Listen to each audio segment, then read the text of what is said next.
try this. Try having a midterm, then having to go to work after. Shoot.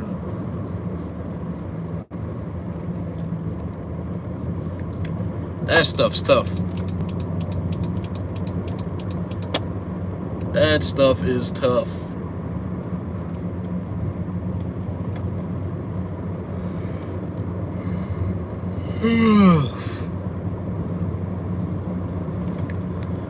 Oh, I'm so freaking tired, bro. What's up, Justin? What's up?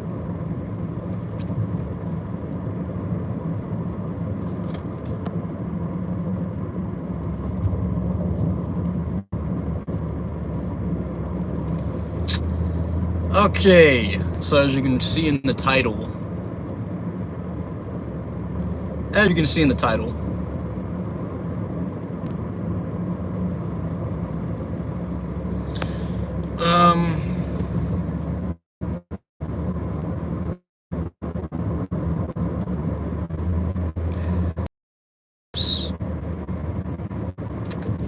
the odds are stacked against us. Well, we gotta find a way to get it done against the Purple People Eaters.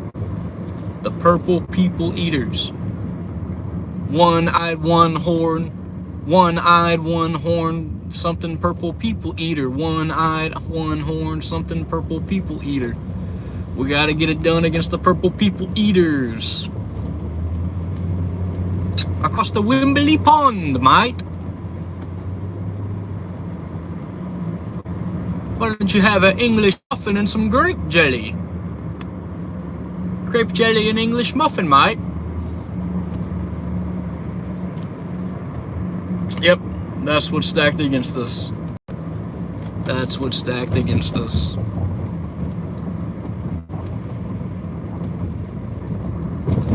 Now, listen. I'm already anticipating the bullshit. So if the bullshit does happen, which in all reality it should, the Vikings should beat us by 10. My prediction is Vikings 26, Saints 16. The Vikings should win this game. So if the bullshit does happen, which I'm anticipating it to happen, I won't be too disappointed.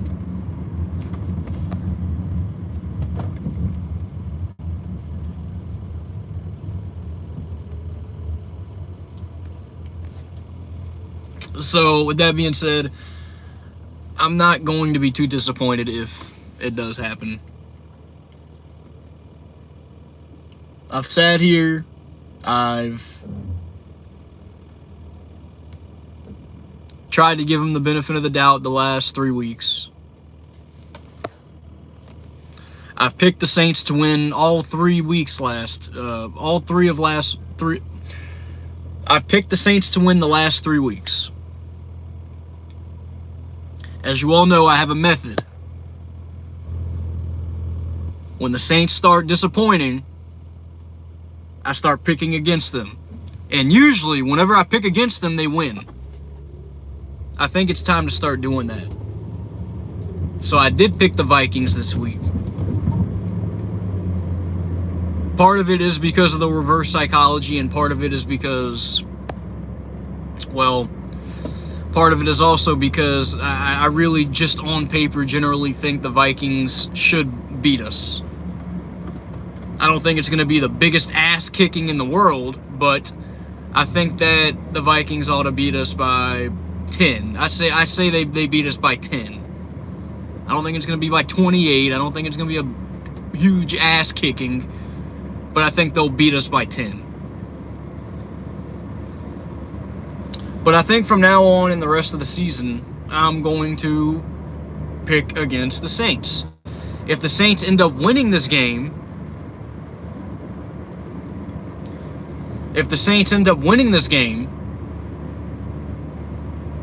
and Seattle looks like trash against the Lions, guess who I'm going to pick? The Seahawks next week. Because there are so many different reasons why, if the Saints beat Minnesota on Sunday, and actually look decent doing so, there are so many reasons why you should put your money on Seattle the next week against the Saints. The Saints would be coming back home at 2-2 off of a win. They'd be favored. Everything would be looking set in shop for them. You're going against Geno Smith or whatever, yada yada. The list continues. Those are all reasons why you should pick against the Saints. Because when the Saints are in that favorable situation, that favorable matchup, I'd give it a 50-50. And I mean, honestly, like statistically 50-50. The Saints have disappointed. When the Saints go into a game coming off of a big win that they're not expected to get, and they have a home game coming up against an inferior opponent the week after, I'd say half the time they'll lose that game. And anybody can back me up on that. That's just how the Saints are. There's so many different circumstances where they've done that.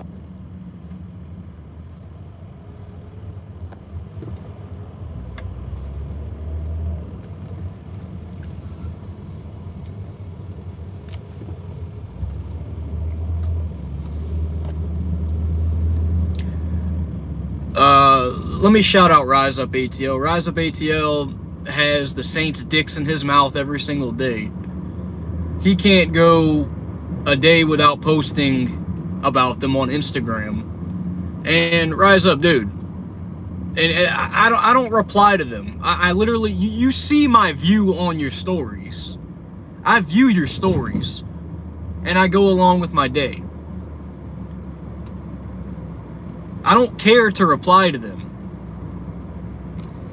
But the fact that you sit there and you post about the Saints every single day, and it's usually something negative. I mean, it's usually something negative. You literally, and I can't count the last day that you did something about the Saints. Every single fucking day you post on your Instagram something to do with the New Orleans Saints. You see me posting shit about the Falcons? Have you ever seen me post anything about the Falcons other than the time when week 1 right after we beat you? That's it.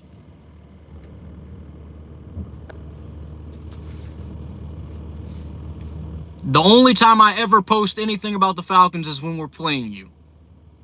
Literally, dude. When do you see me post anything about the Falcons? But you post every day. You'll post something about politics. You'll post something about some no-name Falcons player that nobody gives a shit about. Some no-name coach that nobody gives a fuck about for the Falcons. And then something about the Saints. Like, you're probably going to post something about how, oh yeah, Michael Thomas is out. Jameis is out. Even more reasons why the Aints are going to lose in Minnesota or in London. I'm going to be on my way to he posted this the other day. I'm going to be on my way to the Mercedes-Benz Stadium while I'm watching the Saints on my phone get their ass kicked. Dude. You just let it, give it a rest, dude. Give it a fucking break.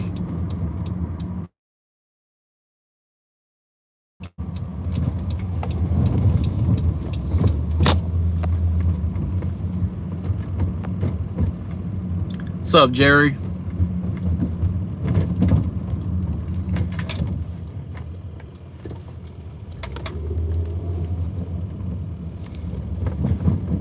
I just got to my place.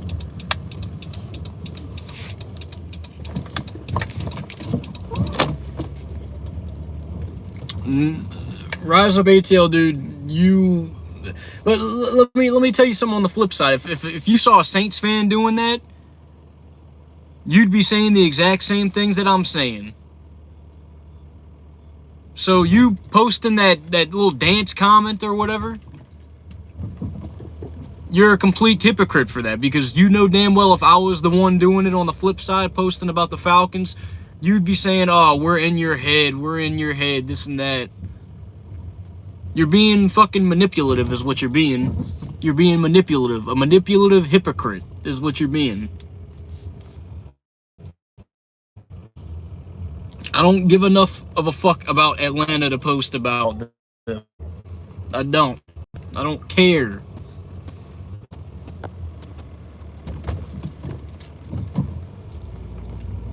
You're probably going to post something tomorrow about the Saints, and I'm just going to read it. I'm just literally just going to read it.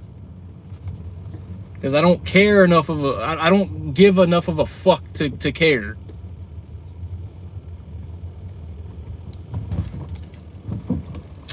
So yeah, keep on worrying about the Saints instead of your own team.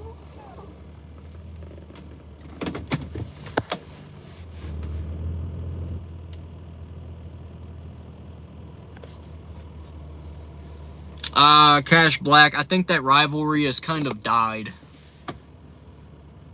I don't think that rivalry is as big a deal right now, but knowing how the Vikings and Saints play each other, this could be a close game. Not saying it won't.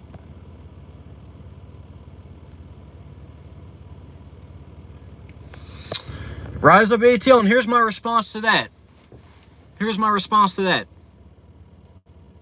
The Falcons could win. They could beat Cleveland.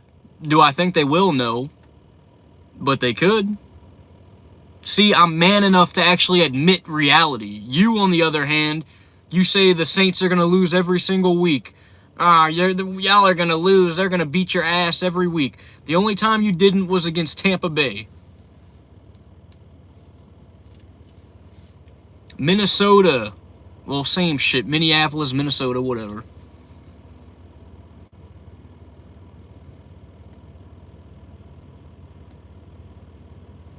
I had more faith in your team beating the Rams than you did. And y'all almost fucking did it. Y'all were like 20-something yards away from doing it. Should have ran the ball on third down or whatever. Should have threw an intermediate pass on third down. Shouldn't have to throw it to the end zone on 3rd and 5 at the 20-something yard line.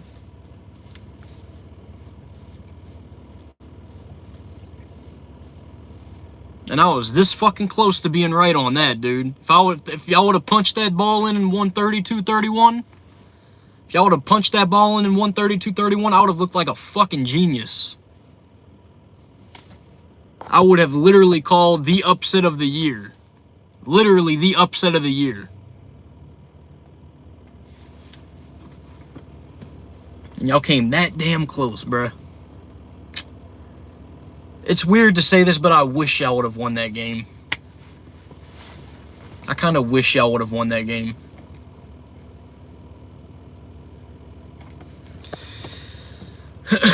But, nonetheless, I'm worried about, well, I don't know if worried is the right word, because I'm trying to keep my guard up. I don't want to put my hopes up into believing that something can happen when in reality it shouldn't.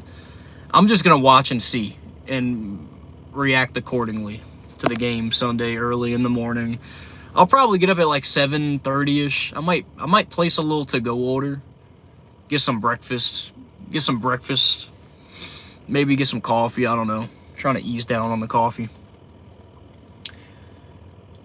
And just do a little grubbing while I watch the Saints and Vikings.